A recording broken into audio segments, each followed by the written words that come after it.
Hey everyone, I'm glad to be back with you again to share with you my 1 year update after having surgery for Thoracic Outlet Syndrome. I had my surgery at St. Mary's Hospital in conjunction with Mayo Clinic on January 21st of 2020. And what a ride it's been. I mean, not just for having surgery, but then dealing with the pandemic and all.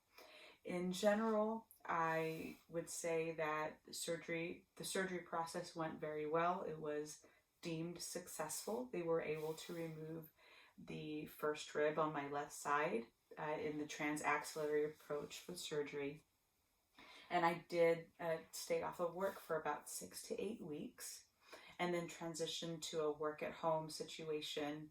And with work, I had made arrangements. And then it ended up 2 weeks after that, we were all mandated to work from home because of the coronavirus pandemic. So things ended up working out well for me as far as my transition back from after surgery into work, because it was kind of a gradual process of being able to sit at the computer and being able to tolerate being in front of a computer seated in that position, for 8 hours. So some of the things that I did struggle with were breathing issues. If you haven't had surgery yet, one of the things that does happen is it is painful for you to take a deep breath. And I want you to go back to my 24 hours after surgery video, my first week after surgery video as well, and I will describe these things to you, that to take a full deep breath, it was very painful, it hurt. What I did notice is I'm a musician and a singer. I sing very heavily. I do recording and all that kind of stuff. So I noticed that when I started going back into my singing routine, I was still not able to fully take a deep breath. So then I ended up doing a lot of compensatory stuff because I wasn't able to take a full deep breath. So I ended up doing a lot of vocal straining. And then I started noticing, my voice was getting hoarse more often. And I wasn't having my full range like I normally did.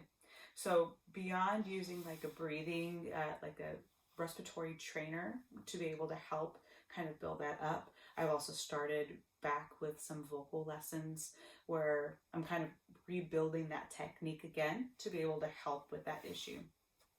Another thing that I did run into as well is I still had some type of post-op pain that would flare up. I'm not saying there are flare-ups typically after surgery, but there would be times I would notice where, because I also had ulnar nerve surgery done in 2018, there were times where I noticed that this nerve or this area in my arm would get very irritated. Or if I felt like a lot of tension in my neck and I didn't get it treated with, with a massage or something like that, I was more prone to getting migraines. I would start feeling a little bit of numbness on my arm as well, and I'd feel very nauseous because that's just how my body handles pain. I get very nauseous, and that's supposed to be like the marker that, hey, you need to stop what you're doing because you're about to get into a lot of pain. So I did another round of physical therapy in the summer. It was interrupted because of the pandemic. They weren't able to have anyone in the clinic, but then I was able to finish it. I felt a little bit better. The pain started back up again. Went and saw my physiatrist. They recommended I do follow up with Mayo Clinic, which I did in December of 2020. And basically they just said, the surgery was a success. There isn't anything else for us to remove. It's not wise for you to do another surgery, so we just need to kind of find ways to deal with it. So they were saying that, for 70% of the patients, they're fine, absolutely fine after surgery. It's just, the specific post-op recovery, and then they're good, no pain. I happen to be part of that 30% or even lower percentage that surgery wasn't the cure-all. There was a recommendation from my physiatrist to see a chiropractor and get some acupuncture done. I was very, very hesitant to get chiropractic work because I didn't want someone just cracking me all over and, possibly messing something up with my discs in my neck or in my back. I found, in my network with my insurance, I found a chiropractor that had, several years of experience, over 40 years of experience with acupuncture as well, that trained as an MD, then was also a DC, doctor to chiropractor, plus had training, got their degree with acupuncture here in the States, and then also got a certificate with acupuncture in China. So this guy knew what he was doing. Was required that I got all these x-rays, check for scoliosis and all that kind of stuff. And I did 6 sessions. And I had acupuncture every session, and I probably had only 2 adjustments. Some along with my hip and my back on the first one, which was like maybe the 3rd or 4th session. And then that 4th session, they did very, very specific adjustments on my neck, along with acupuncture. And I did notice, I went into it skeptical because I had acupuncture done in the past. But after the 3rd session or so, I started noticing really big results. Now, mind you, even before surgery, I had to get like a deep tissue massage every week just to deal with the pain because it was horrible. I was having to restart that again and get massages on a weekly basis just to kind of help deal with, the tension afterward and trying to help loosen up and fix my posture. I noticed that when I started with acupuncture, my very first session, my left arm, which is the side that was affected, felt irritated, ugly, very, very bad. 2nd session, not as bad. 3rd session made the difference. That I did not have to get weekly massages after those treatments. And then after I finished the 6 treatments, I felt great. I wasn't having any irritation. And I went maybe about a month or a month and a half without having to get a massage. So I'm already out of that window. I started feeling a little bit more of the tension. Our winter down in the area where I live is very like deep South Texas. We've actually been having more colder weather, a lot of fluctuation, like from cold to hot to back to cold, very rainy.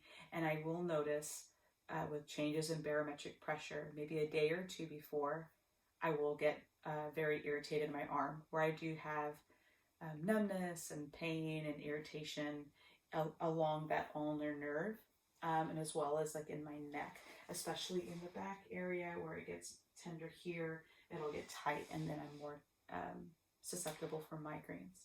So what seemed to be helping me was finding a very experienced acupuncturist and chiropractor that didn't just willy-nilly crack you all over, but they were very specific and precise in the areas where they treated to help. Now, the $1 million question. People are coming to this channel, and thank you so much for all that have subscribed and have been following with the videos. But I know there's one question on your mind. Was the surgery worth it? And I have to say, absolutely, it was worth it. I had very experienced surgeons that treated me at Mayo Clinic. They have a whole clinic, clinic that's dedicated to Thoracic Outlet Syndrome. They have a team that handles it. They have surgeons that are experienced with it as well.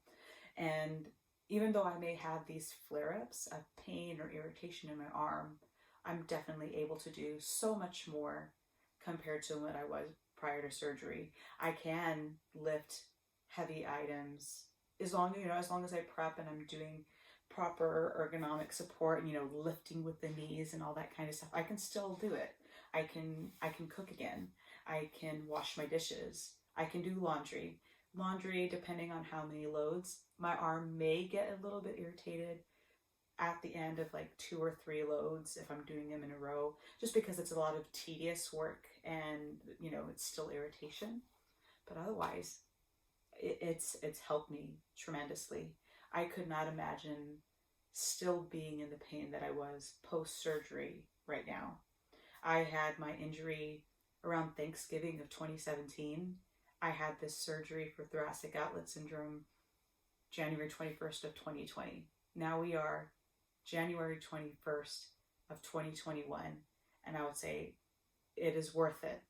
And I'm hoping that you're one of those people that has surgery, recover from the post-op, and you're doing amazingly and doing well. If you are, part of that percentage, that's so awesome. I'm so happy for you. I wish I hope that everyone that's watching this has that kind of experience. And if you're not, if you're part of that group that's had surgery, had the rib resection, and still not at your, 100%, don't worry, you're not alone. I'm also part of that too. I'm still working on myself, trying to get my fitness life back together as well. But it's possible, and we're going to do it because this is what this channel is about. It's our journey. We're on the road to recovery. So that road sometimes deviates for different people, but we're definitely going to get there. So I hope this video was informative. I hope it was helpful. If you have any questions, please feel free to comment below.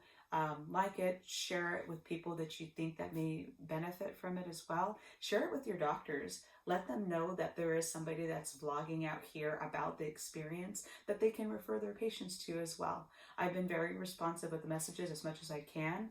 So feel free to send me a message. I'll give you my best opinion on what it is. Of course, I can't replace any medical advice that you'd get from your doctor. But please feel free to reach out. Act like this is a forum. Let's have an open discussion, and I'd be more than happy to help you. Thanks for your time. Have a great one.